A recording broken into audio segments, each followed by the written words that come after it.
मध्य प्रदेश लोक सेवा आयोग का यूनिट नंबर अगर आप देखेंगे सेकंड, तो सेकंड सिलेबस मैंने आप लोगों का कंप्लीट करवा चुका हूं।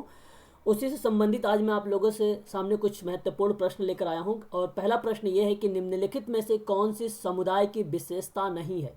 अब विशेषता नहीं है तो गोला बनाइए, सर्कल। मैं हमेशा कहता हूं आप लोगों को, ठीक है।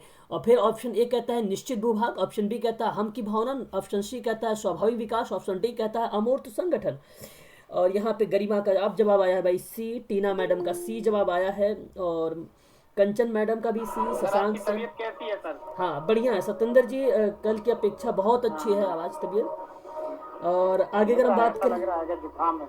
हाँ जुकाम था भी तो जल्दी हुआ है, सारी चीज़ें समाप्त हो गई है। थोड़ा सा फील हो रहा होगा आप लोगों की भी कि होगा, लेकिन कल पूरा का पूरा एकदम ठीक हो जाएगा। चलिए आगे बात करते हैं। तो यहाँ पे लगभग सभी का जवाब आ रहा है ऑप्शन नंबर सी की तरफ, स्वाभाविक विकास। और यहाँ पे देखिए, स्वाभाविक विकास जो होता है वो समुदाय की विशेषता में आता है, और निश्चित भूभाग भी समुदाय की विशेषता में आता है, और हम की भावना भी सामुदायिक विकास में आता है। म्यूट हो जाइए, कोई अनम्यूट है शायद, उनके यहाँ बैकग्राउंड आवाज़ बहुत आ रही है।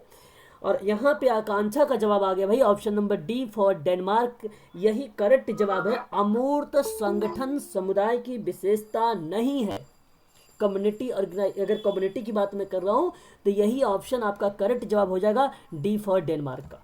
बहुत बढ़िया, जितने बच्चों ने कहा भाई ऑप्शन नंबर डी, उन्हीं का सही था। बाकी बहुत सारे बच्चों का गलत जवाब आया यहाँ पे, कोई बात नहीं, दोबारा से करेंगे। और देखिए एक और प्रश्न है, किसने कहा है कि समुदाय, थोड़ा सा दिखा देता हूँ, किसने कहा है कि समुदाय वह छोटा क्षेत्रीय समूह है जिसके अंतर्गत जीवन की सभी पहलू आ जाते हैं। Option A Herbert Spencer. अभी मैंने जब कम्युनिटी पढ़ा रहा था तो मैंने बोला था ये प्रश्न, Kingsley Davis, H F Giddens, एली जो है यहाँ पे इस्माइल दुर्खिम, वही है इस्माइल एमिल दुर्खिम, यही जवाब है। और आप मुझे जरा बताइए करेक्ट जवाब क्या होगा। यहाँ पे इस्माइल दुर्खिम होगा कि किंग्सले डेविस होगा कि हर्बर्ट स्पेंसर होगा कि कौन होगा king. Option number B for Bombay, Kingsley Davis is the right answer हो जाएगा कि वह जो है सबसे छोटा क्षेत्रीय समूह जिसमें समस्त पहलू आ जाता है, तो वो आप कहेंगे किंग्सले डेविस का नाम लेंगे। अब ट्रिक बना लो, ट्रिक बनाने की कोशिश करो यहाँ पर कि सबसे छोटा समूह है या सबसे छोटा क्षेत्रीय समूह है, और वो क्षेत्र के, जब वो क्षेत्र के बारे में बात कर रहे हैं तो राजा ही क्या करेगा, उस छोटे समूह वालों को समस्त पहलू, मतलब जितनी भी उसकी समस्याएं हैं उसके वहाँ पर रिप्रेजेंट होती है राजा के सामने, और किंग का मतलब राजा होता है। और तो हर्बर्ट से कोई मैच ही नहीं होगा। समस्त की कोई भी बात अगर करता है या सभी की कभी कोई बात करता है तो आप तुरंत समझना राजा ही बात करेगा, वहाँ पर राजा ही होता सभी के लिए, ठीक है। तो ऑप्शन नंबर यहाँ पर बी फॉर बॉम्बे आपका करेक्ट जवाब हो जाएगा, ठीक है। बहुत बढ़िया, आगे बढ़ते हैं। यहाँ पे सभी का जवाब आया था बी, सीमावर्तीय समुदाय के बारे में। देखिए मैंने अभी आप लोगों से पढ़ा चुका हूँ, बता भी चुका हूँ, सीमावर्तीय समुदाय की अवधारणा प्रतिपादन किसने किया है, ये सारे की सारी चीज़ें करवा चुका हूँ।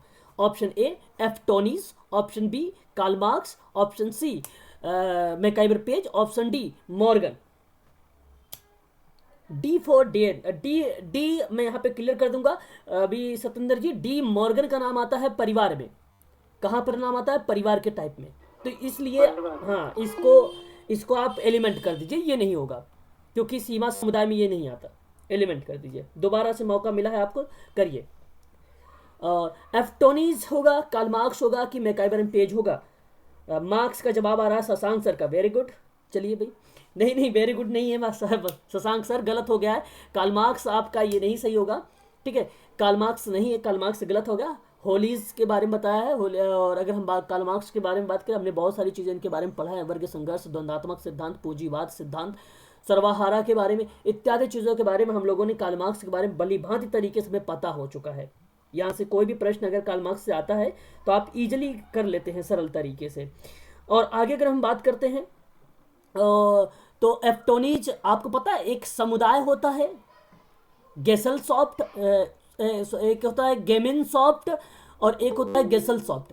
जो गेमिन सॉफ्ट होता है वो समुदाय के नाम से हम जानते हैं, और जो गेसेलसॉफ्ट होता है वो हम समाज के नाम से जानते हैं। समाज को जानते हैं क्या बोलते हैं? संघ बोलते हैं हम लोग क्या बोलते हैं? संघ बोलते हैं, एसोसिएशन बोलते हैं, संघ बोलते हैं। तो ये ध्यान रखिएगा, एफ्टोनिज का नाम यहाँ पे आता है, ठीक है। और कार्ल मार्क्स की बात होती है तो वो मैकआइवर पेज ने कहा है सीमावर्ती समुदाय की अवधारणा को लेकर, ऑप्शन नंबर सी बोला है यहाँ पे, और सी किसी बच्चे ने नहीं जवाब दिया है भाई, गलत जवाब आया आप लोगों का। कम्युनिटी से प्रश्न है, यूजीसी के लिए भी इंपॉर्टेंट है, एमपीपीएससी के लिए भी इंपॉर्टेंट है, और उत्तराखंड के लिए भी ये इंपॉर्टेंट है, कम्युनिटी को लेकर, है ना। तो कम्युनिटी में समाज जो है एक सामाजिक प्राणी है। समाज आप सभी को अच्छी तरीके से पता है, मैकआइवर पेज का ही आता है ना। तो यहाँ पे option number C for Chennai, इसी ने सीमावर्ती समुदाय की भी व्याख्या किया है। ऑप्शन नंबर सी करेक्ट जवाब होगा यहाँ पे। चलिए आगे बढ़ते हैं।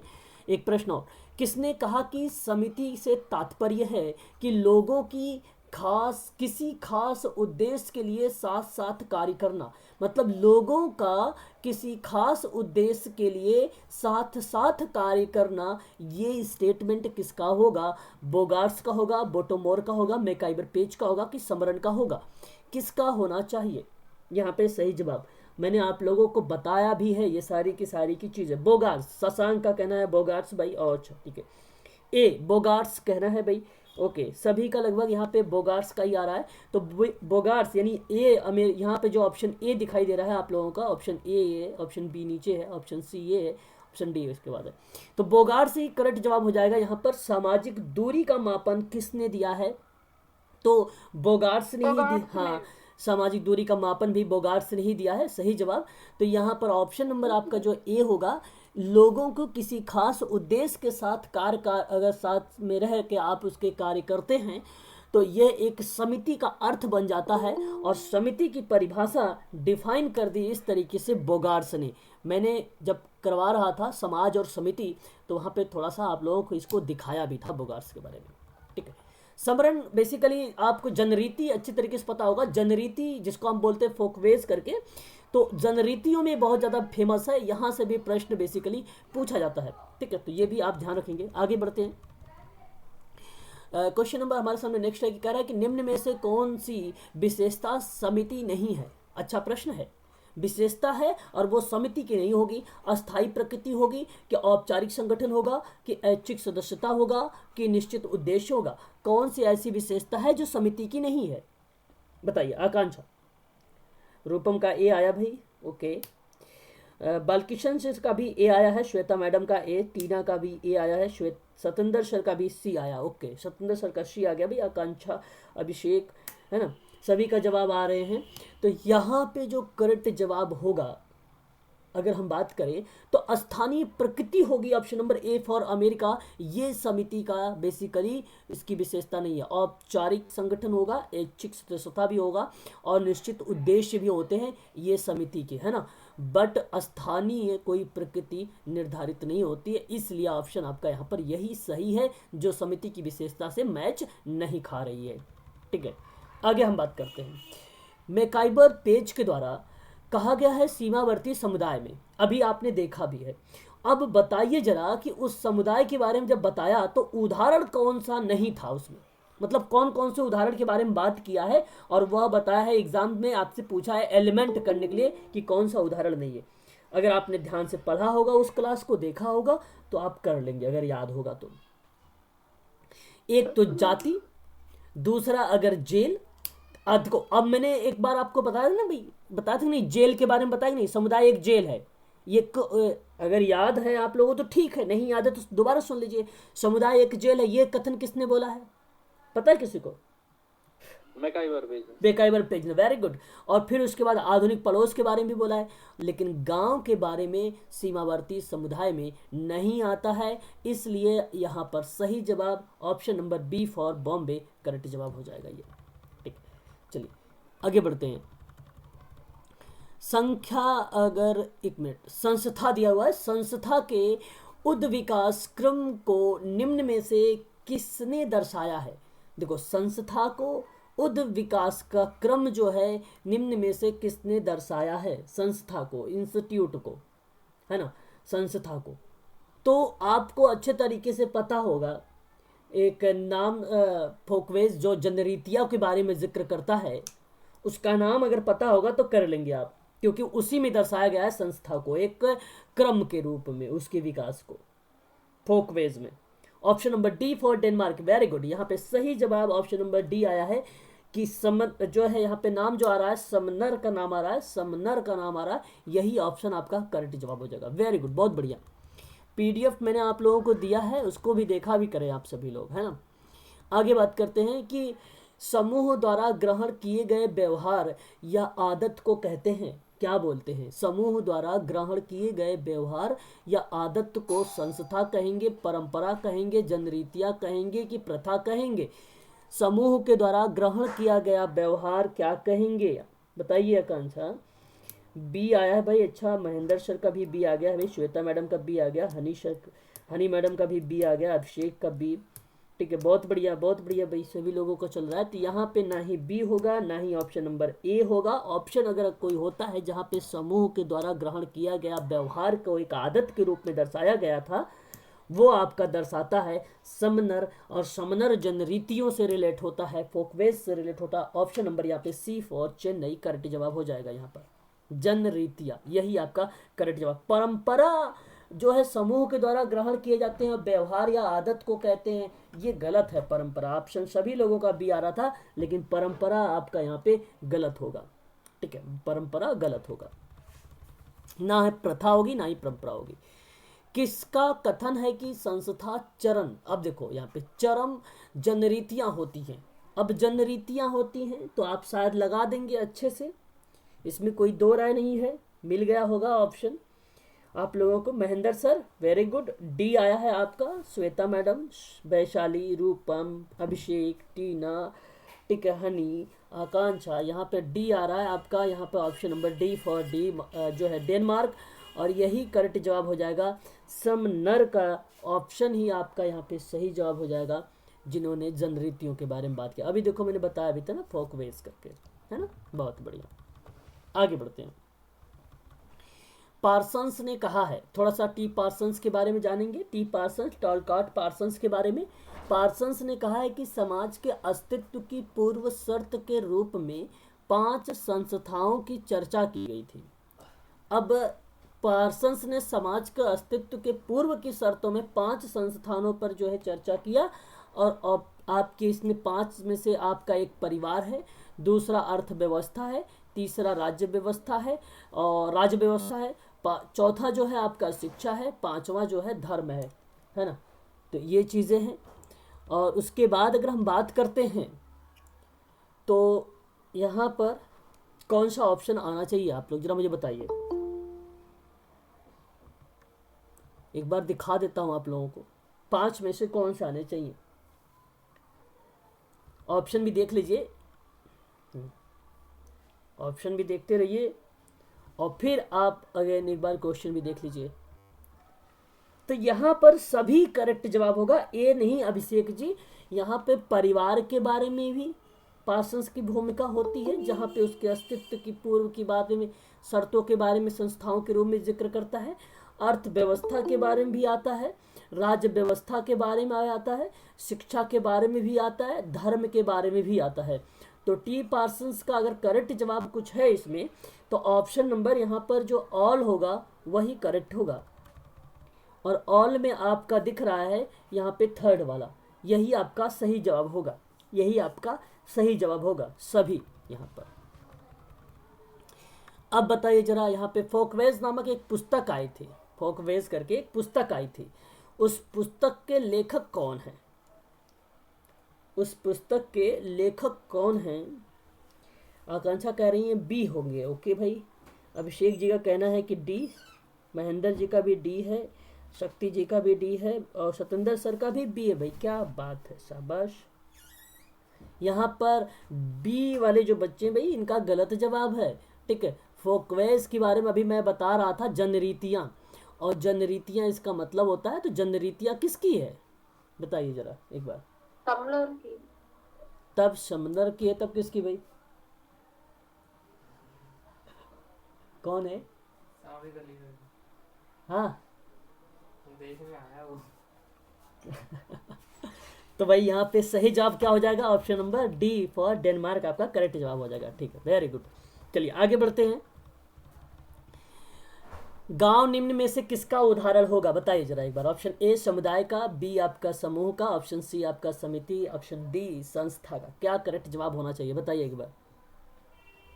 रूपम ए, अभिषेक ए, श्वेता का बी आया है, बालकृष्ण का भी ए आया है, टीना मैडम का भी ए आया है, वैशाली का ए आया है, पंकज, सभी लोगों का ए आ रहा है यहाँ पे। ऑप्शन नंबर, नीचे जाओ बेटा, नीचे जाओ। ऑप्शन नंबर अगर हम बात करें यहाँ पे, तो सही जवाब आप सभी लोगों ने दिया है यहाँ पर। गांव का पूछा गया है ना, तो यहाँ पे सही जवाब जो होगा भी, सही जवाब होगा आपका यहाँ पे समुदाय। अच्छा, सभी का आया भी है कि गांव निम्न में से किसका उदाहरण बन रहा है, तो समुदाय का बन रहा है। वेरी गुड, बहुत बढ़िया, समझ रहे हो फिर तो प्रश्न को, आप कर रहे हो अच्छे से, वेरी गुड। संस्था है, चलिए, बहुत आप लोगों ने इस पे मुझसे चर्चा भी किया है, आप सभी लोगों ने, बताइए जरा।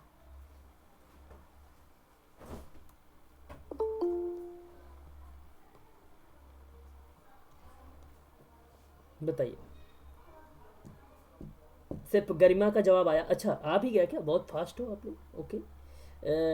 गरिमा और सभी लोग डी मार रहे हैं भाई कि यहाँ पे डी होना चाहिए, शाबाश। अगर आप लोग कह रहे हैं कि कार्यप्रणाली की व्यवस्था है संस्था, तो फिर तो ठीक है भाई, ठीक है। बाकी यहाँ पे शक्ति सर आप गलत चले गए, आप कह रहे हैं विचारों की संस्था है। नहीं नहीं, ये विचारों की व्यवस्था संस्था नहीं होती है, ठीक है। यहाँ पे कार्यप्रणालियों की व्यवस्था संस्था कहलाती है, ठीक है। तो संस्था में आप सिंपल शब्दों में अगर कोई पूछे इंस्टीट्यूट क्या है भाई, तो बता देना आपकी कार्यप्रणालियों की व्यवस्था है, वहाँ पे किसी विशेष कार्य के लिए काम जो है संस्था बनाई जाती है। इसलिए ऑप्शन नंबर आपका यहाँ पर जो होगा डी फॉर डेनमार्क करेक्ट हो जाएगा, है ना। चलिए सर, मुझे याद आया कि निश्चित उद्देश्य होते हैं संस्था के, इसलिए मैंने उसको। अच्छा, तो एक पर्टिकुलर, देखो उद्देश्य तो होते हैं निश्चित, ऐसी कोई बात नहीं कि उद्देश्य नहीं होते, उद्देश्य होते हैं, लेकिन विचारों की व्यवस्था नहीं होती है कि आपका कोई विचार आ गया चलो संस्था में आ गया, उनका कोई विचार आ गया चलो संस्था में लागू कर दिया। तो कार्यप्रणालियों की व्यवस्था बेसिकली यहाँ पर प्राथमिकता दी जाती है उसको, है ना। तो विचार तो होते हैं, ऐसी बात तो नहीं, लेकिन वो नियम में संशोधन करने वगैरह के लिए कर हम देखते हैं जो चीज़ें पॉजिटिव लगती है वो। जैसे अगर आप कोई बदलना चाहते हैं यूजीसी का कि भाई अब 150 क्वेश्चन कर दिया जाए, तो आप यूजीसी के साइट पर जाइए, उसको कमेंट करके बता दीजिए भैया अब हम ऐसे चाहते हैं, ऐसे चेंजेस चाहते हैं। जब कोई परिवर्तन होता है तो कभी कभी पब्लिक के लिए साइट खोली जाती है, आपके जो क्वेश्चन हो उसमें डाल दिया जाए, ठीक है। जैसे आरसीआई ऐसा करता है, आरसीआई साल में एक बार करता है, और उसके बाद वो क्या काम करता है, जनता से जानने की कोशिश करता है ना, कि भाई क्या लोगों के विचार आ रहे हैं, ठीक है। चलिए आगे बढ़ते हैं। निम्न में से किसने संस्था को दो भागों में स्वनिर्मित और निर्मित में विभाजित किया है, दो भागों में डिवाइड किया है, बताओ। तो इसके तीन ही ऑप्शन क्या है? जी, तीन नहीं 4 ऑप्शन है, देखिए। बेलार्ड का भी नाम है, अच्छा बेलार्ड, अच्छा यही नाम सही है, बेलार्ड ही आपका करेक्ट जवाब हो जाएगा यहाँ पे। नहीं गरिमा जी गलत हो जाएगा, आप लोग गलत ना जाएं। जो स्वनिर्मित की बात हो रही है और निर्मित की बात हो रही है, विभाजन के बारे में, डिवाइड करने की बात, तो ये बेसिकली संस्था को दो भागों में बांटने वाला अगर कोई डिवाइड करता है कि दो भागों में, भाई एक स्वनिर्मित है, अपने से निर्मित होती है, एक निर्मित की जाती है, तो बेलार्ड का नाम आता है, ठीक है, बेलार्ड का नाम आता है, ये आप ध्यान रखिएगा, ठीक है, इसे आप ध्यान रखिएगा। आगे बढ़ते हैं।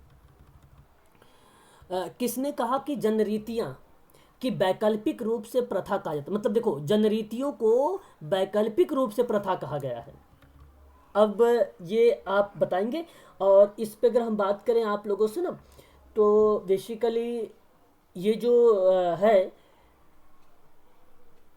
ये किसका नाम आएगा, ये आलोचना हुआ था, जनरीतियों की आलोचना की गई थी।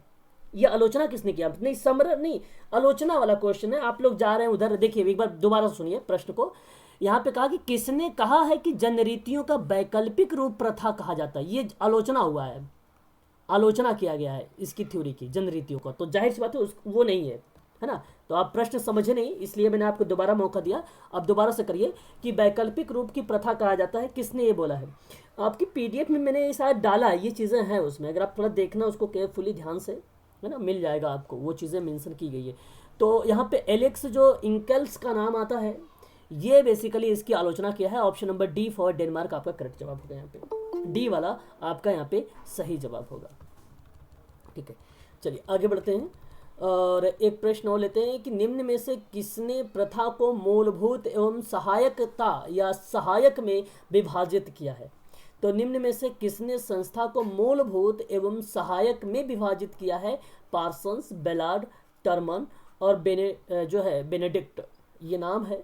संस्था को एक बेसिक और एक सेकेंडरी यानी सब आप कह सकते हो सहायक रूप में, या आप कह सकते हो गौड़ के रूप में डिवीज़न किया है या उसको बांटा है, डिवाइड किया है। ये नाम आपको बताना है। बेलार्ड यहाँ बी बता रहे हैं, बेलार्ड, अरे वाह वेरी गुड। यहाँ पे सही जवाब ऑप्शन नंबर आपका सही होगा, बेलार्ड, B for Bombay. Very good, शाबाश, बहुत बढ़िया। ऐसे थोड़ा सा कॉमन सेंस का भी आप लोग प्रयोग करें। आकांक्षा बहुत प्रश्न तुम्हारा मैं देख रहा हूँ शायद गलत हो जा रहा है, थोड़ा सा प्रश्न को अच्छे से विचार करके पढ़िए। एक प्रश्न और है, यहाँ पे पूछ रहा है कि सही कथन कौन सा होना चाहिए। यहाँ पे प्रश्न पूछा है कि कथन सही नहीं है और वनी सही नहीं है तो मुझे सही का चूज करना है। एक मिनट यार, सही नहीं है, सही इसमें ऑलरेडी दिया गया है, एक कथन चुनना है जो सही नहीं है। पहली है कि संस्था मूर्त होती जबकि समिति अमूर्त होती है, सही है या गलत। संस्था मूर्त होती है जबकि समिति अमूर्त होती है, सही है गलत। सही नहीं है, यही सही नहीं है, गलत है सर। यही गलत है, शाबाश। और संस्था अस्थायी होता है जबकि समिति अस्थायी होती है, ठीक है। संस्था का निर्माण स्वाभाविक होता है जबकि समिति का निर्मित की जाती है, ये भी ठीक है। और संस्था अमूर्त होती है जबकि समिति मूर्त होती है, ये भी सही है। तो यहाँ पर option number A for America ही आपका सही जवाब हो रहा है। ठीक है टीना, ठीक है, ऑप्शन नंबर ए सही होगा, डी नहीं होगा। चलिए आगे बढ़ते हैं। किसने कहा है कि हम समितियों के सदस्य होते हैं, मतलब हम समितियों के सदस्य होते हैं जहाँ पे संस्थानों के नहीं। अब बताइए जरा कि हम समितियों के सदस्य होते हैं और संस्थानों के नहीं। ए है आपका मर्टन, बी है आपका पार्सन्स, सी है आपका समनर, ऑप्शन डी है मैकाइवर एंड पेज। ये भी प्रश्न अच्छा ही है। और जो समितियों के सदस्य होते हैं संस्थानों के नहीं होते हैं, तो जैसे आप याद करते हो ना कि समुदाय, हाँ वेरी गुड वेरी गुड, यहाँ पे डी आ रहा है सभी का, बहुत बढ़िया। जैसे आप याद करते हैं सामाजिक संबंधों का जाल है, समुदाय एक प्रकार का क्या है भाई, जेल है। और इसी तरीके से आप ये भी याद रख लीजिए कि समितियों के सदस्य होते हैं संस्थाओं के नहीं होते हैं। ऐसी बात कोई कहने वाला कोई व्यक्ति है तो मैकाइवर पेज है। जैसा कि मैंने जब पीडीएफ करवा रहा था तो वहाँ पे आपको पीडीएफ में ये चीज़ें लिखी हुई थी और बताया भी था आप लोगों को ये बातें। ठीक है, चलिए ऑप्शन नंबर डी करेक्ट था उसका। निम्न में से एक समिति नहीं है। अच्छा प्रश्न है, समिति नहीं है तो श्रमिक संघ नहीं है, ब्रह्म समाज नहीं है, लायंस क्लब नहीं है कि बस स्टॉप पर खड़े लोग, ये तो आपको समिति नहीं है, ये आपको चूज करना है।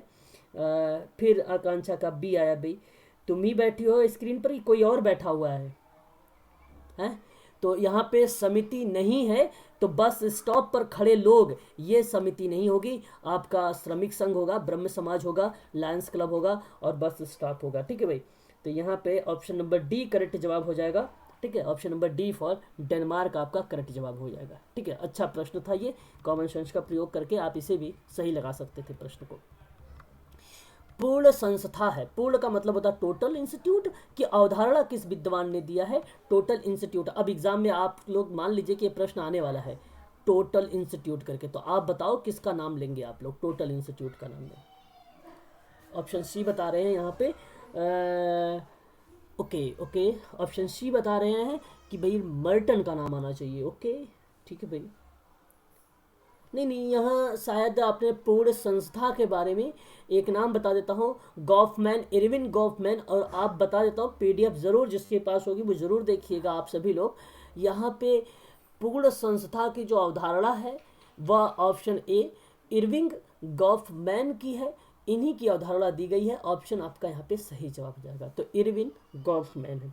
तो ये कुछ प्रश्न थे इम्पोर्टेंट जो आपके लिए बहुत ही लाभदायक थे ना। अभी भी देखो प्रश्न आएंगे, निम्न में क्या किसी बालक के भाषा विकास का प्रारंभिक रूप नहीं है। अब ये प्रश्न यूनिट नंबर 2 का ही है, जैसे कि समाजीकरण हो सकता है या संस्कृति हो सकती है ना, कुछ अवस्थाओं से हो सकती हैं, तो ऐसे ऐसे प्रश्न आपको मिलेंगे। ठीक है, यूनिट नंबर 2 का। तो जैसे मैंने कहा कि निम्न में बताइए कि क्या किसी बालक के भाषा का विकास प्रारंभिक रूप नहीं होता है, बलबलाना और हाव भाव रोना या आकलन आकलन करना। तो ये थोड़ा सा कॉमन सेंस का हमें प्रयोग करना है।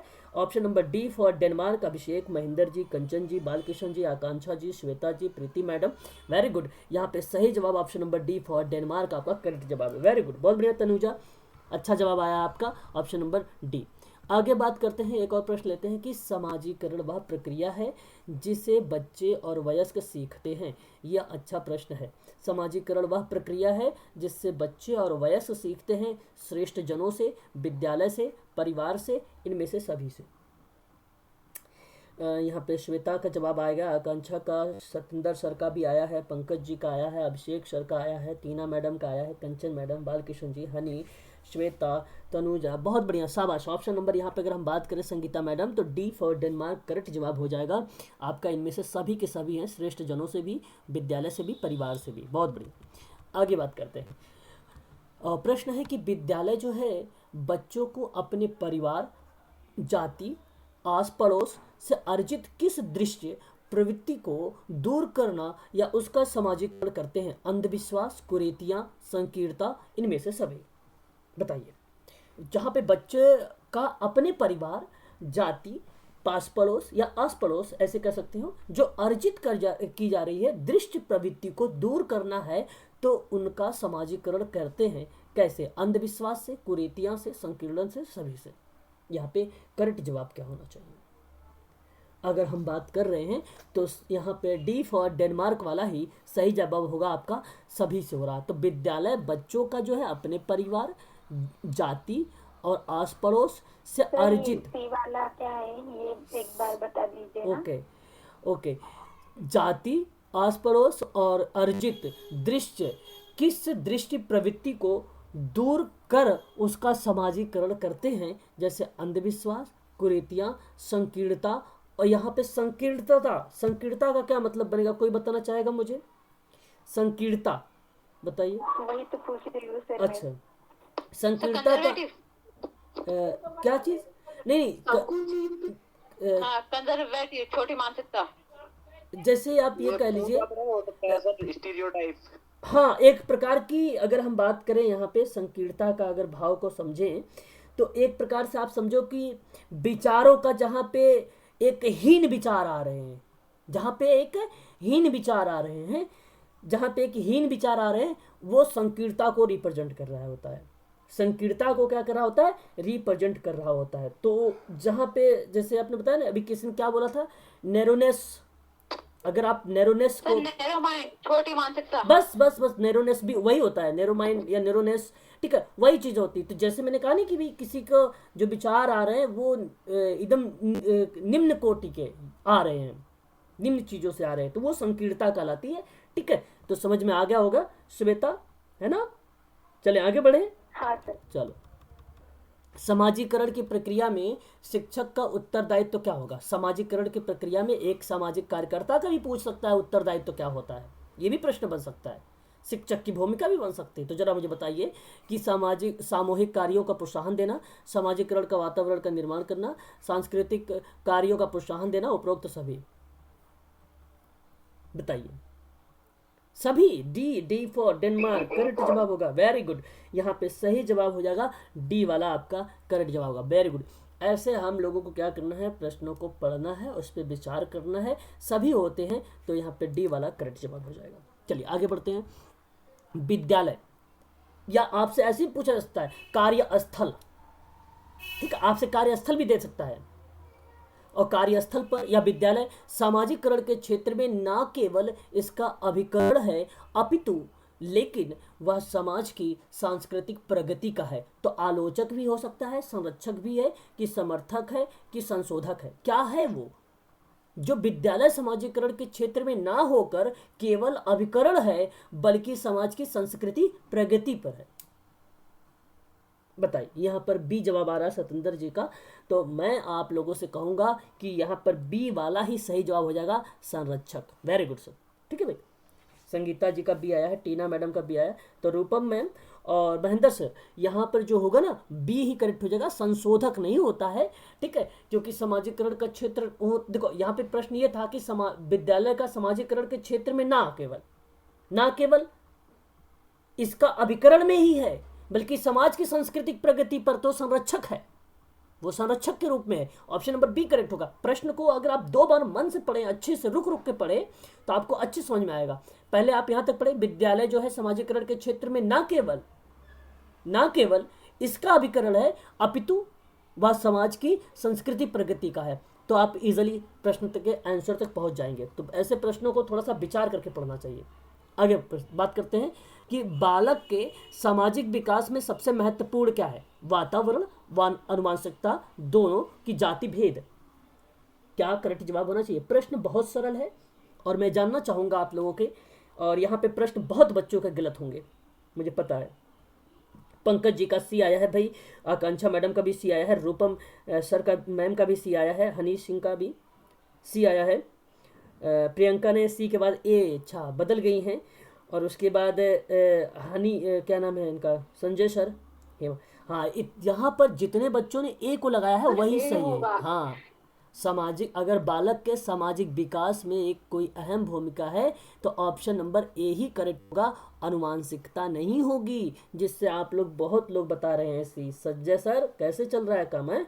गरिमा मैम यहाँ तक कि आपका भी गलत हो गया। बताइए, आप थोड़ा सा सोचते कि सामाजिक विकास की बात किया गया है ना, सामाजिक विकास में सबसे अहम भूमिका वातावरण का ही होता है, उसमें कहाँ अनुवांशिकता की भूमिका आएगी? बताइए आप ही। अच्छा, आगे बढ़ते हैं। प्रतिद्वंदात्मक समाजीकरण की अवस्था किसे कहा? मतलब प्रतिद्वंदात्मक, जहाँ पे बड़ा वो होता है ना। आ जाओ भाई, अब तो आर या पार, बताओ जल्दी से क्या होना चाहिए? ये कौन सी अवस्था है? किशोरा वाली की बाल्यावस्था वाली? सतेंद्र सर के बी आया है भाई, किशोरावस्था का आया है। प्रतिद्वंदात्मक अवस्था में इन्होंने कहा है कि किशोरा, देखो किशोरावस्था में प्रतिद्वंद्व तो होता है, ऐसी बात नहीं, लेकिन ज़्यादातर प्रतिद्वंद्व की तरफ ना जाकर वो तूफान की स्टेज पर होते हैं। उसमें बहुत सारे सील गुड्स परिवर्तन होने लगते हैं, हार्मोन्स बनने लगते हैं किशोरावस्था में। तो उसमें ज़्यादा प्रतिद्वंदात्मक नहीं प्रक्रिया होती है, उसमें कुछ अलग सिस्टम होता है। हालांकि समाजीकरण उसमें भी विकास होता है, लेकिन प्रतिद्वंदात्मक उसको नहीं बोला गया, उसको बोला गया है संघर्ष का, उसको बोला गया है तूफान की अवस्था बोला गया है, किशोरावस्था को ना वो बोला गया है।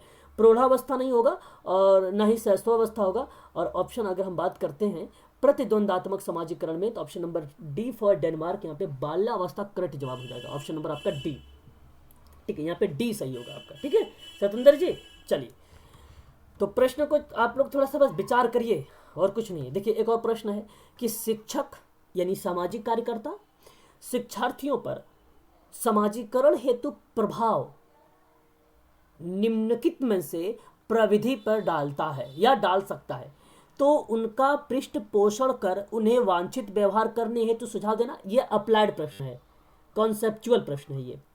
दूसरा कहता है कि अपना उदाहरण प्रस्तुत करके अनुकरण हेतु प्रेरित करके। ऑप्शन सी कहता है कि बौद्धिक क्रियाओं में भाग लेने के लिए उत्प्रेरित करके। ऑप्शन डी कहता है उपरोक्त सभी। संजय सर का आ रहा है डी, बालकिशन सर का भी डी, सतेंद्र जी, टीना जी, वैशाली मैडम का भी डी आया हुआ है। ठीक है वैशाली मैडम, और शक्ति सर का भी आया है। ओके कोई बात नहीं। अब हम बात करते हैं शिक्षक जब शिक्षार्थी पर समाजीकरण हेतु प्रभाव डालने की बात यहाँ पे की जा रही है, तो सबसे सही जवाब यहाँ पे option number D for Denmark होगा। सारे के सारे सही हैं। वांछित व्यवहार के प्रति सुझाव देकर भी, और अपना उदाहरण प्रस्तुत करके अनुकरण करने हेतु प्रेरित करेगा तो भी, और फिर बौद्धिक क्रियाओं में भाग लेकर उत्प्रेरित करेगा तो भी। तो यहाँ पे ऑप्शन नंबर डी करेक्ट हो जाएगा। सामाजिकरण हेतु प्रभाव की विधि में ये तीनों के तीनों इन्वॉल्व हो जाएंगे। कॉन्सेप्चुअल इसी तरीके से प्रश्न बनाए जाएंगे एग्जाम में भी। बालक के समाजीकरण का प्रमुख तत्व क्या होगा? पर्यावरण, पर्यावरण का मतलब वातावरण भी सोच सकते हो आप लोग, परिवार, वंशानुक्रम और सभी। ये प्रश्न मैं आप लोगों से जानना चाहूंगा कि बालक के समाजीकरण का प्रमुख एलिमेंट, तत्व की बात कर रहा हूं। ये भी प्रश्न अगर नहीं समझ के करेंगे तो ये भी गलत करेंगे, क्योंकि प्रश्न अपने आप में बहुत अच्छा है, ये अपने आप में बहुत अच्छा है ये, है ना। तो यहाँ पे बी कह रहे हैं परिवार। बालक के समाजीकरण का प्रमुख तत्व क्या होगा? उसके लिए बालक के समाजीकरण का प्रमुख तत्व में किसी बच्चे का डी नहीं आ रहा है भाई, यहाँ पे डी ही होगा। किसी बालक का समाजीकरण कहते किसको है? समाजीकरण रीति रिवाज नहीं सोच रहे हो, तो उसमें पर्यावरण की भी भूमिका होगी, परिवार की भी भूमिका होगी, वंशानुक्रम की भी भूमिका होगी। उसके वंशानुक्रम का भूमिका मतलब यहाँ पर ये चीज़ है, एलिमेंट, एक बालक की बात कर रहा है, केवल बालक की बात हो रहा है। यहाँ समाजीकरण की बात होती तो वंशानुक्रम नहीं होता। अभी आपने लास्ट में क्वेश्चन देखा है, अभी 2-3 क्वेश्चन पहले, तो वहाँ पे आप देख रहे थे पर्यावरण था, लेकिन यहाँ पे बालक के समाजीकरण में भूमिका में वंशानुक्रम की भूमिका होती है। तो यहाँ पे वंशानुक्रम, परिवार और पर्यावरण तीनों यहाँ पे शामिल होंगे। ऑप्शन नंबर डी यहाँ पे करेक्ट जवाब हो जाएगा। डी करेक्ट जवाब। बालक का पूछा गया है, बालक का पूछा गया है, तो बालक के लिए तीनों होंगे। ठीक है, याद रखिएगा, ये प्रश्न अच्छा था। काफ़ी बच्चों का गलत आया, डी शायद किसी बच्चे ने दिया नहीं, कोई बात नहीं, लेकिन ऐसा मत करिए आप लोग, एक आध तो सही। चलिए, एक अध्यापक को अपनी कक्षा में, अब देखिए यहाँ पर एक सामाजिक कार्यकर्ता ऐसे भी हो सकता है कि अपने कार्यस्थल पर, प्रश्न को बस समझने की कोशिश करिएगा, अप्लाइड प्रश्न बहुत है यहाँ पे। अगर हम बात करें, एक अध्यापक को अपनी कक्षा में निम्न में से किस तथ्य को नकारना चाहिए। अब ऐसे प्रश्न बन जाएगा कि एक सामाजिक कार्यकर्ता को अपनी कार्यस्थल में निम्न में से किस तथ्यों को नकारना चाहिए। छात्र छात्राओं, या आप ये कह सकते हैं सेवार्थी या समूह या समुदाय, ऐसे यहाँ पे जोड़ सकता है एग्जाम में आप लोगों के लिए। तो छात्र छात्राओं के व्यवहार संबंधी विकार को, फिर छात्र छात्रों के पठन संबंधी विकार को, ऑप्शन सी कहता है छात्र छात्रों के मध्य लैंगिक भेदभाव को, छात्र छात्राओं के झगड़ों से संबंधित मुद्दे को। बताइए जरा, नकार देना चाहिए। ऑप्शन सी कह रहे हैं Sanjay sir. Okay Sanjay sir, ठीक है। सतेंद्र सर का भी जवाब सी ही आ रहा है, टीना मैडम का भी सी आ रहा है। अच्छा जी, ओके ठीक है। अब मैं बात करता हूँ आप लोगों से। देखो यहाँ पे अगर हमने कहा कि एक अध्यापक की बात कर रहे हैं ना, एक अध्यापक की बात करें, तो यहाँ पे छात्र छात्रों के मध्य जो लैंगिक भेदभाव की बात कर रहे हैं आप लोग, लैंगिक भेदभाव वाला, यही ऑप्शन को नकार देना चाहिए। Very good. यहाँ पर ऑप्शन नंबर आप लोगों का, यहाँ पे जो सी वाले को आपने चूज किया है, यही करेक्ट जवाब है। रूपम मैम आप गलत चले गए हो, दीपा मैडम आप भी गलत चले गए हो, इसलिए पहले सर सी लगाया था, हाँ बाद में सर ए लगा, वो व्यवहार संबंधी देख के नहीं, तो यहाँ पे नकारना था। देखो छात्र छात्राओं के व्यवहार संबंधी विकारों को हमें, विकारों, अब यहाँ पे एक अध्यापक को अपनी कक्षा में निम्न में से किस तथ्य को नकार देना चाहिए?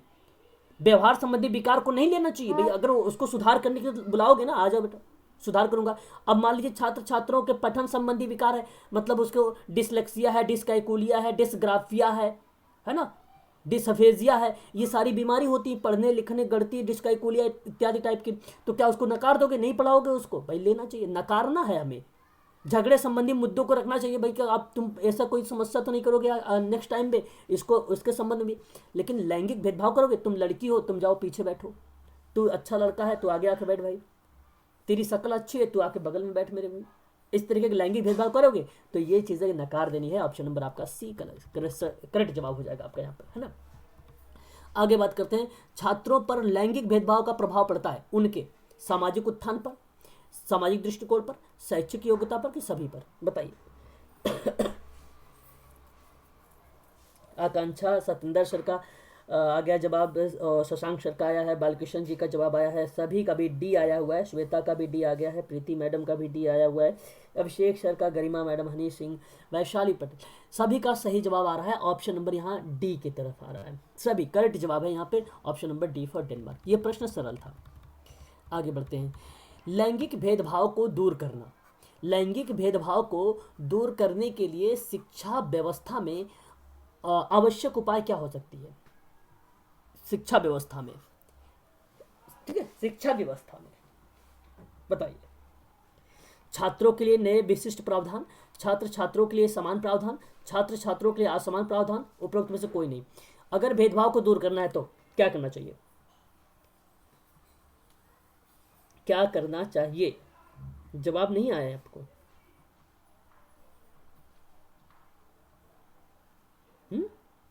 दे चुके हो क्या? बताइए। ऑप्शन नंबर यहाँ पे सही जवाब होगा ऑप्शन नंबर आप सभी का। अगर हम बात करें लैंगिक भेदभाव को लेकर तो छात्रों के समान की बात करता है ना। Option number B for Bombay आपका करेक्ट जवाब हो जाएगा। ठीक है, यहाँ पर बी फॉर बॉम्बे। आगे बात करते हैं सामाजिकरण की प्रक्रिया में किसी बच्चे के सामाजिक मूल्यों और सामाजिक प्रतिमानों को सीखने की संभावना पर निर्भर करती है। बच्चे की शारीरिक वृद्धि पर, बच्चे के साथी समूह पर यानी पीयर ग्रुप, और बच्चे के घर के पास स्थित मंदिर पर, कि उपरोक्त में से कोई नहीं। कौन सा सही जवाब होगा कि किसी बच्चे के सामाजिक मूल्यों और सामाजिक प्रतिमानों को सीखने की संभावना होती है? बताइए।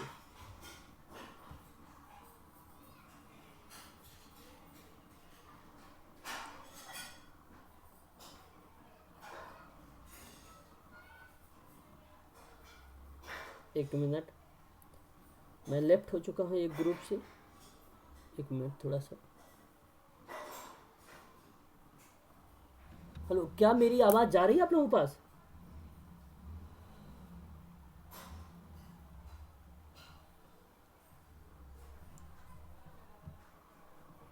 जब लैंगिक भेदभाव को अच्छा दूर करने के लिए जो शिक्षा व्यवस्था को आवश्यक उपाय होगा ना, तो ऑप्शन नंबर बी होगा। यहाँ पे छात्र छात्रों के एक समान प्रावधान के बारे में बात होता है, ये आप ध्यान रखिएगा, ठीक है। और मैंने ये प्रश्न वीडियोस आप देख लेना, उसमें मैंने बोल चुका हूँ, मैं यहाँ तक करवा चुका हूँ।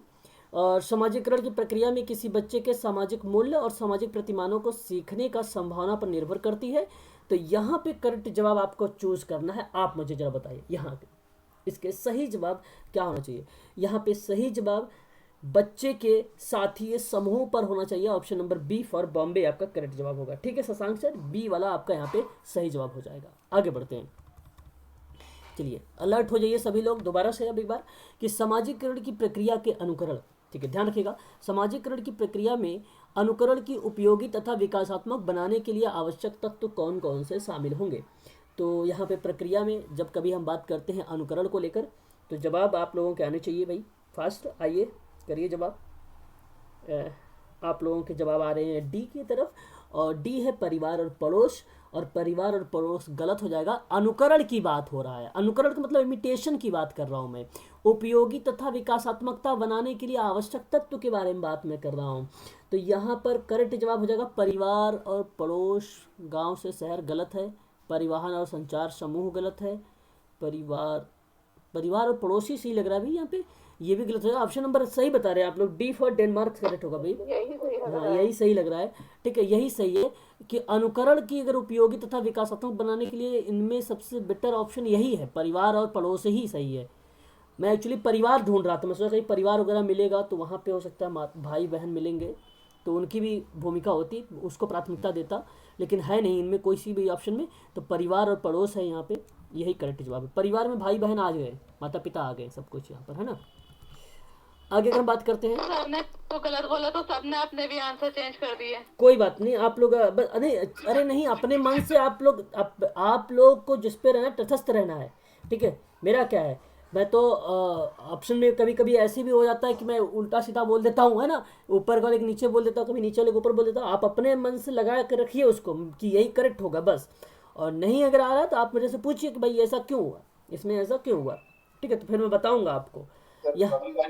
कभी कभी वो कौन बनेगा करोड़पति सस्पेंस ले आते हैं आप, तो फिर अच्छा करना पड़ता अच्छा जी, सर चलो कभी कभी दो ऑप्शन सही लगते हैं और जैसे आप बोलते हो ये गलत है तो फिर दूसरा वाला ही सही लगने लगता है। अच्छा, निम्नलिखित में से समाज मिति विधि की प्रेरणा कौन है। तो थॉर्नडाइक तो नहीं होंगे भाई, ट्रायल एंड एरर की थ्योरी दिया है, बात तो पता है। संज्ञानात्मक के बारे में जीन पियाजे ने दिया है, पता है। चार अवस्था बताई थी। हर्बर्ट स्पेंसर का नाम अच्छे तरीके से पता है, समाज कार्य दर्शन के बारे में बात किया है, ये आप जानते हैं। और जेएल मोरोनो, वेरी गुड, यहाँ पे सही जवाब option number D for Denmark आपका करेक्ट जवाब हो जाएगा, जेएल मोरोनो का नाम, ठीक है बहुत बढ़िया। आगे हम बात करते हैं, ये प्रश्न देखो थोड़ा सा अप्लाइड टाइप का प्रश्न है। किसी बात को अच्छी तरह याद रखने के लिए अच्छी तरह सीख लेना, किसी बात को अच्छी तरह से अगर याद करना है तो उसे अच्छी तरह से सीख लेना, आधी से ज़्यादा लड़ाई जीत लेना। यह कथन किसका स्टेटमेंट है। बीएफ स्किनर, हेबर और गिलफोर्ट और आइबन। यहाँ पे सही जवाब क्या होना चाहिए। अगर किसी चीज़ को आप अच्छे तरीके से याद करते हैं, अच्छी तरीके से सीख लेते हैं तो आधी लड़ाई आप जीत लेते हैं। ये भी देखो स्टेटमेंट कितना बढ़िया है, गिलफोर्ड का है। यहाँ पे सही जवाब ऑप्शन नंबर सी आपका करेक्ट होगा, ए नहीं होगा, बीएफ स्किनर का नहीं होगा। स्किनर ओसीटी में आपको अच्छे तरीके से पता होना चाहिए, ठीक है। यहाँ पे ये गिलफोर्ड का जो नाम आ रहा है, ये बेसिकली इसने बताया है इस थ्योरी के बारे में, है ना। सिद्धांत बुद्धि का जो सिद्धांत दिया था गिलफोर्ड ने, तो उस दौरान ये बात कर रहा था। वर्तमान समय में जो मनोविज्ञान है वो क्या है, आज के समय में जो आज हम देख रहे हैं 2021 में पढ़ते हैं साइकोलॉजी, वो आज का क्या है कि मस्तिष्क का विज्ञान है, कि चेतना का विज्ञान है, कि आत्मा का, कि व्यवहार का, किसका है ये बताइए। अरे क्या बात कर रहे हो महेंद्र जी, हैं मस्तिष्क कैसे होगा।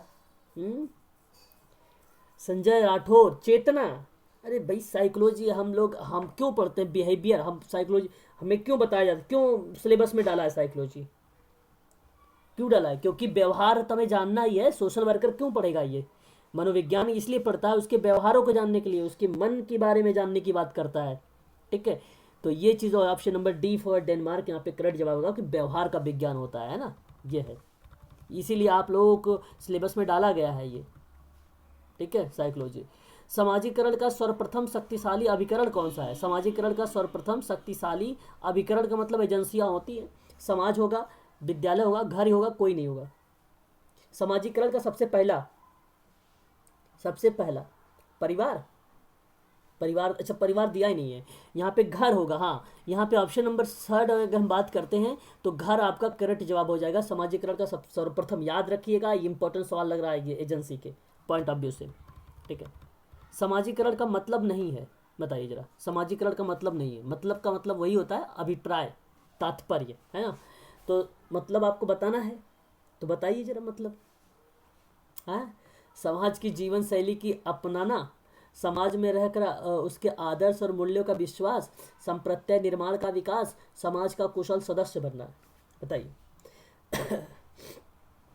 बताइए सही जवाब क्या होना चाहिए। संप्रत्यय निर्माण का विकास, ऑप्शन नंबर थर्ड सही होगा, सी फॉर चेन्नई, वेरी गुड, यहाँ पे यही ऑप्शन सही है। समाजीकरण में सहायक है, क्या समाजीकरण में सहायक होता है बताइए जरा, कि स्काउट गाइड, संगी साथी वही, जाति समुदाय, उपरोक्त सभी।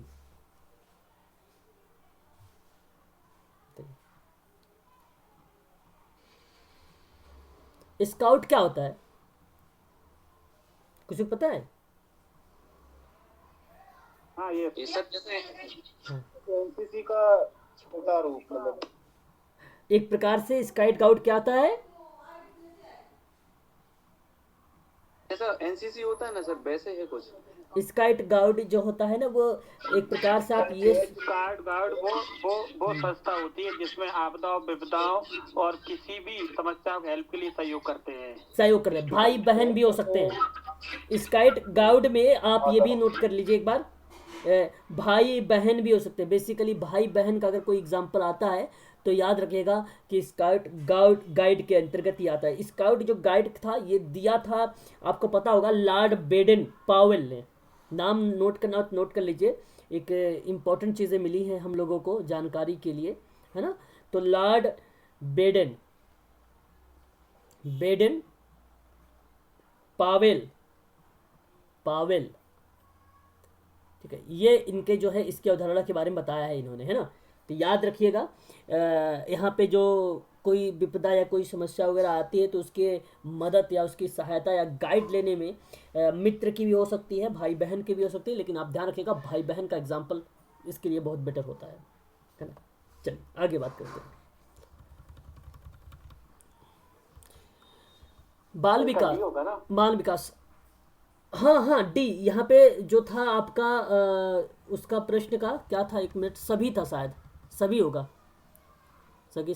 सहायक उपकरण कौन कौन से हैं, हाँ सभी हैं, यहाँ पे करेक्ट जवाब जो होगा आपका वो सभी होगा, ठीक है ना, सभी है, सारे डी होगा। आगे बात करते हैं, मानव विकास को इस तरह के डोमेन, अच्छा ये देखो पार्ट ए में कई बार पूछा भी जाता है, यूजीसी के पार्ट ए में, सोशल वर्क का भी पार्ट है, ऐसी बात नहीं पार्ट नहीं है सोशल वर्क का। मानव विकास को इस तरह के डोमेन में विभाजित किया गया, भावनात्मक, संज्ञानात्मक, आध्यात्मिक और सामाजिक। मनोवैज्ञानिक और संज्ञानात्मक, भावनात्मक और शारीरिक, यही सही है आपका ऑप्शन नंबर यहाँ पर जो होगा बी फॉर बॉम्बे। मानव विकास के जो डोमेन में डिवाइड किया गया है, मनोवैज्ञानिक के रूप में, संज्ञानात्मक रूप में, भावनात्मक के रूप में और शारीरिक के रूप में। तो ये आप इसको सही मानेंगे, option number B for Bombay आप करेक्ट। इसको स्टार लगाइएगा, बाय द वे पूछ ले डोमेन का लेकर तो आप समझिएगा कि पहले आपका क्या आ रहा है, मनोविज्ञान, संज्ञानात्मक, भावनात्मक और शारीरिक। ठीक, याद रखिएगा। आगे बढ़ते हैं। शिक्षा के संदर्भ में समाजीकरण का अर्थ क्या होगा? शिक्षा के संदर्भ में समाजीकरण का अर्थ क्या होगा? समाज में बड़ों का सर एक सम्मान बार पिछला वाला दिखाना, उसे नोट करना था। अच्छा, नोट कर लीजिए। ओके सर, बढ़िया आगे। आगे अगर हम बात करते हैं तो शिक्षा के संदर्भ में समाजीकरण का अर्थ बताना है।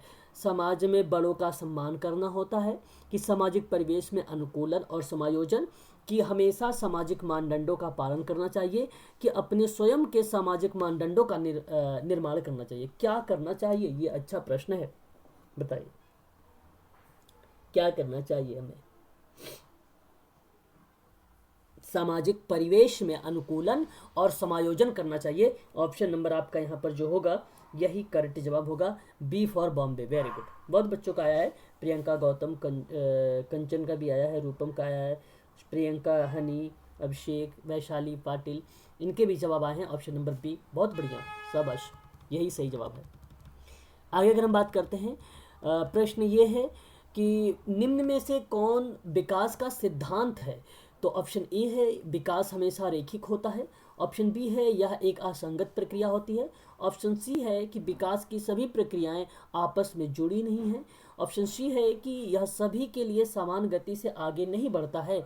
तो विकास का सिद्धांत बताइए जरा किसकी तरफ चल रहा है यहाँ पर? प्रश्न अच्छा है। या बेसिकली सभी के लिए समान गति से आगे नहीं बढ़ता है। कैसे विकास सबके लिए आगे बढ़ता है? हाँ बताइए जरा महेंद्र सर।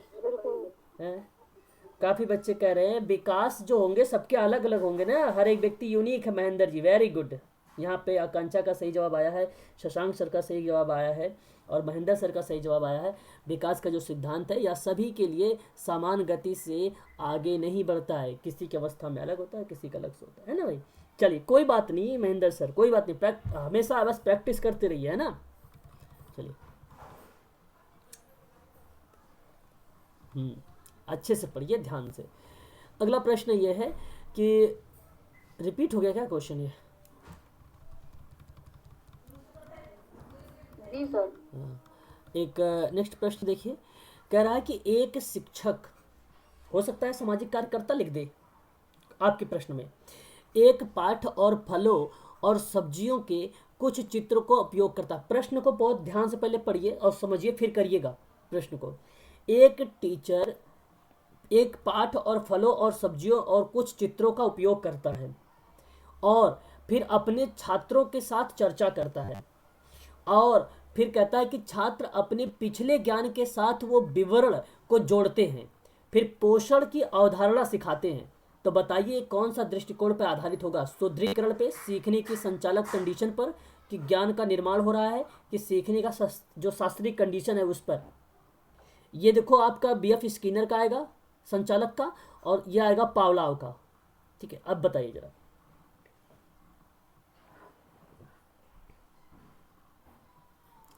अच्छा बी, हाँ यहाँ क्या बी सीखने का नहीं देखो, संचालक सिद्धांत में बीएफ स्किनर थोड़ी ना कुछ बोला है, वहां तो पुनर्बलन के बारे में बात किया था, इसीलिए मैंने बता दिया आपको कंटेस्टिंग में, है ना। ये तो उसका है। देखो यहाँ पे एक टीचर एक पाठ को, फलों और सब्जियों को, कुछ चित्रों का उपयोग कर रहा है भाई, और फिर अपने छात्रों के साथ चर्चा कर रहा है। फिर छात्र के जो पिछला ज्ञान था, जो पूर्व ज्ञान था, जैसे मान लीजिए मैं आम पढ़ा रहा हूँ उसे, एक तरफ मैं उसको मान लीजिए एक तरफ कुछ फल ले लिया, आम, केला, संतरा एक्सेट्रा ऐसे ले लिया, इधर मैंने करेला ले लिया, सब्जियों को कुछ नाम जैसे आलू ले लिया, टमाटर ले लिया। हाँ भाई ब्रेक हो रही है सभी के पास क्या मेरी आवाज़? एक बार बताइए जरा। सही आ रही है। सही आ रही भाई। ठीक है, तो फिर उसके बाद आपने ये सारा चीज़ ले लिया, फिर उसके बाद आप जानना चाहते हैं कि भाई बच्चे के अंदर जो है वो आम को जानता था कि नहीं जानता था। अगर वो जानता था तो पहचान पाता था कि नहीं पहचान, तो ये पूर्व ज्ञान था उसका। तो यहाँ पे ज्ञान का निर्माण कर रहे हैं आप लोग। ऑप्शन सी सही होगा, वैशाली पाटिल मैडम का सही जवाब आया। केवल यहाँ पे सी फॉर चेन्नई की ज्ञान का निर्माण। बाकी किसी बच्चे का यहाँ पे इस प्रश्न का जवाब सी नहीं आया था, केवल एक बच्चे का सही जवाब आया। वेरी गुड वैशाली पाटिल जी, यहाँ पर सही जवाब option number C for Chennai आपका होगा। बहुत बढ़िया। चलिए आगे बढ़ते हैं। एक बच्चा रोना शुरू कर देता है, ध्यान से सुनिएगा। एक बच्चा रोना शुरू कर देता है, तब उसकी दादी उसे अपनी माँ की गोद से ले जाती है। मतलब ध्यान से सुनिए, जब पहले बारे का कौन सा था सर जब प्लीज। अच्छा पिछला क्वेश्चन का जवाब होगा ज्ञान का निर्माण, ऑप्शन नंबर सी, ज्ञान का निर्माण। ठीक है, ज्ञान का निर्माण होगा। आगे बढ़िए।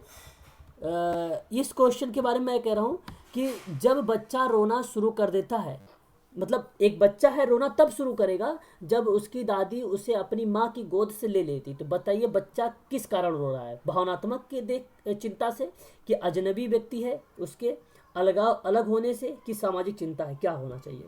अच्छा प्रश्न लग रहा है मुझे ये, आप लोगों से गलती नहीं होनी चाहिए। अलगाव चिंता।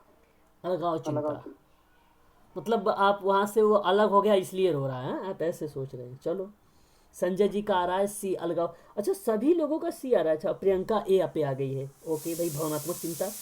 अभिषेक सर का भी आया है बी, अजनबी चिंता। मतलब वो देख कर अजनबी, एक छोटा सा बच्चा रो रहा है और चलो भाई गोद में लेते हैं।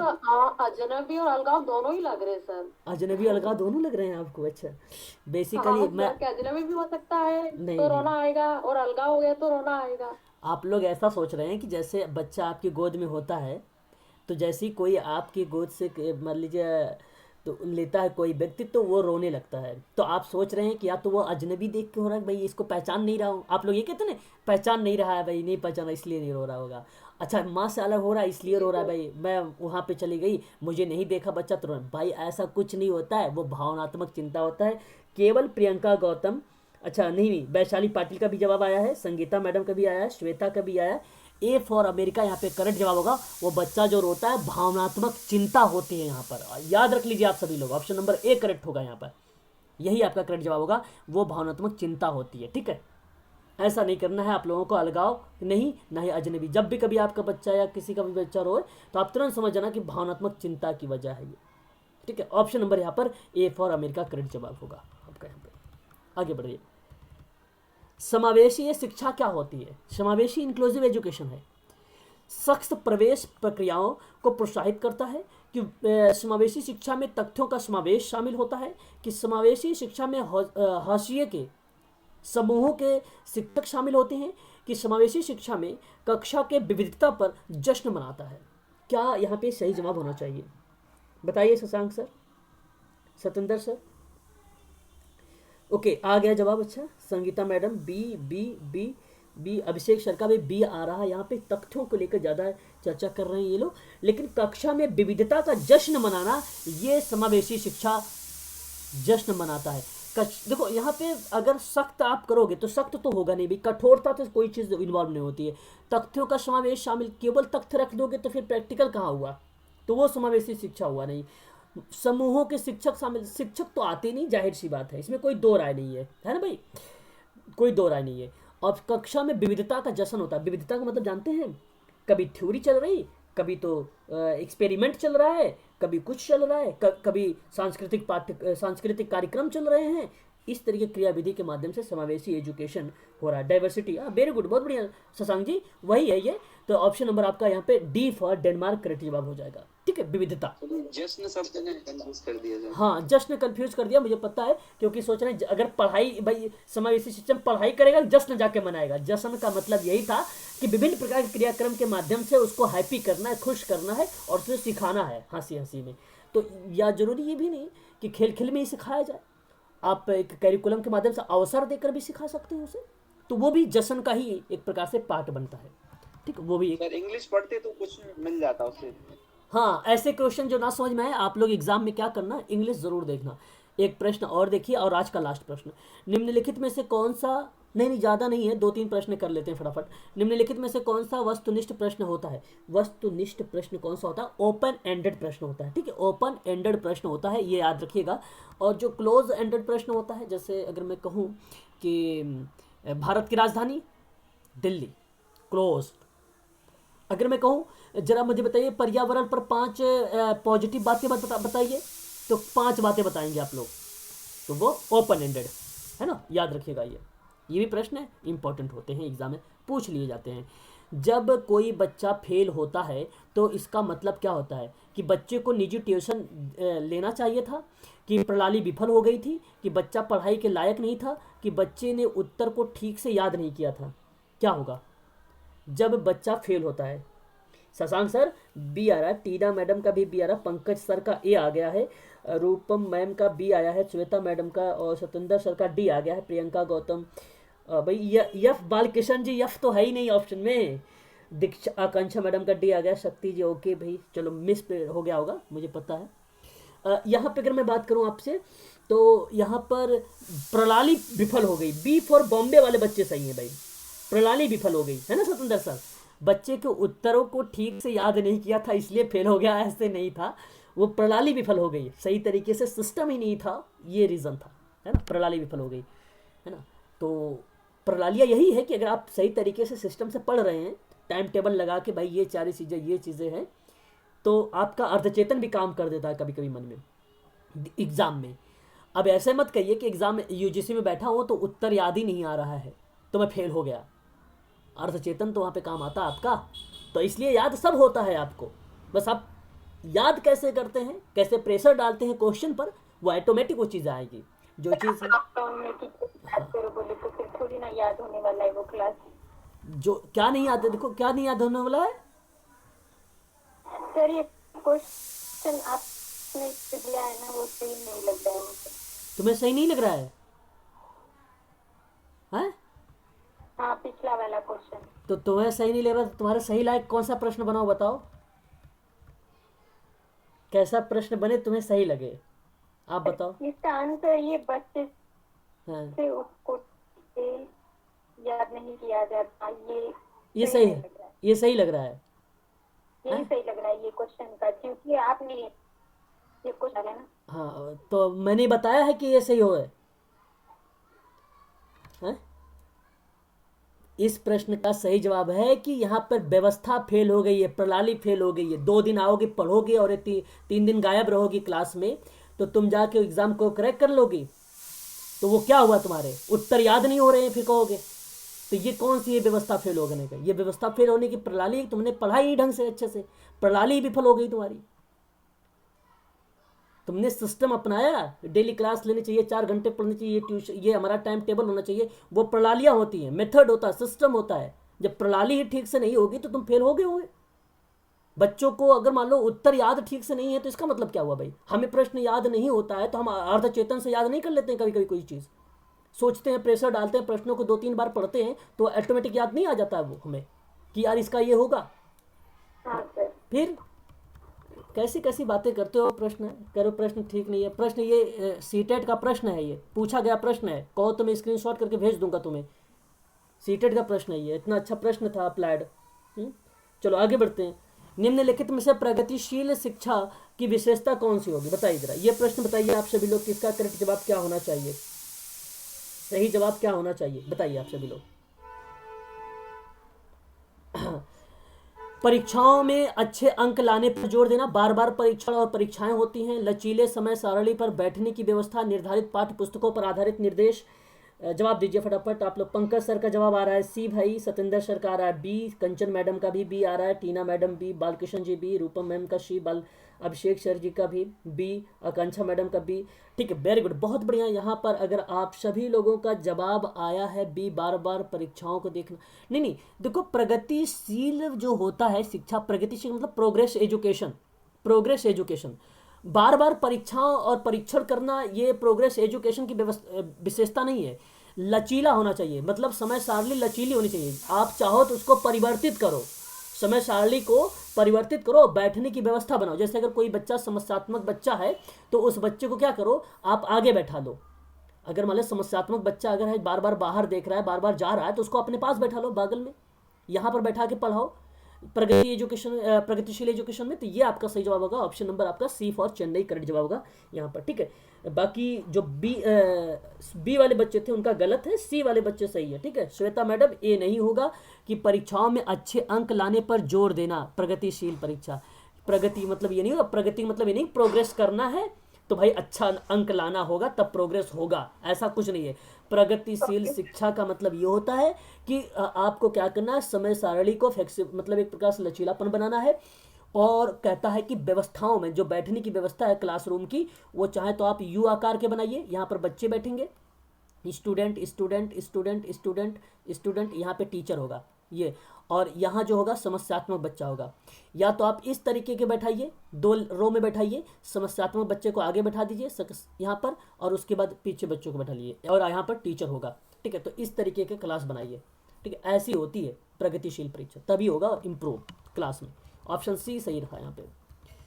शिक्षण में अगर हम बात करें तो शिक्षक से शिक्षण पर जोर दिया जाता है, शिक्षण से शिक्षण पर जोर दिया जाता है, रटने पर, रटन सीखने को प्रोत्साहन करने के लिए, कि ललाट शिक्षण की अपनाने के लिए, ललाट अभी बता रहा हूँ, परीक्षा जो है परिणामों पर ध्यान केंद्रित करने के लिए, बाल केंद्रित शिक्षा प्रणाली। बताइए जरा, शिक्षण से शिक्षण पर बल देना, बालकृष्ण जी, डी वैशाली पाटिल मैम और श्वेता मैडम, और ए आया है उनका। अच्छा भाई, टीना जी का आया है यहाँ पे, देख लो, श्वेता को देख लो भाई, ये ए बार रटने पर बताइए, इच्छा रटने पर बल देता है कोई कि रटो, किस बंदे ने आज तक तुम्हें कहा भाई कि रटो? इतना तो होना चाहिए था माइंड यार, हैं? रटने पर कभी आपने कहा था एक बार, क्या बोला? आपने कहा था सर, बार बार आप वीडियो देख लो, रट्टा मार लो, याद हो जाएगा। ये देख लो भाई, ऐसे ऐसे स्टूडेंट हैं, देख लो ये, क्या बताए यार? ललाट शिक्षण क्या होता है सर? अच्छा, ललाट शिक्षण को अपनाना, ललाट शिक्षण का मतलब होता है यहाँ पर अगर हम बात करें ना, कि जैसे अल्टरनेट क्लासेस नहीं होती हैं, जैसे आपने ओपन क्लासेस पढ़ी है, ओपन क्लासेस में अगर आप जाते हैं तो पर डे नहीं क्लासेस होता है, उसमें वीक में 1 डेज होगा आपका, 3 डेज होगा, या तो 2 डेज साइंस क्लासेस या ट्विंस क्लासेस बोलते हैं उसको, है ना, उसको बोलते हैं, वो ललाट शिक्षण होता है।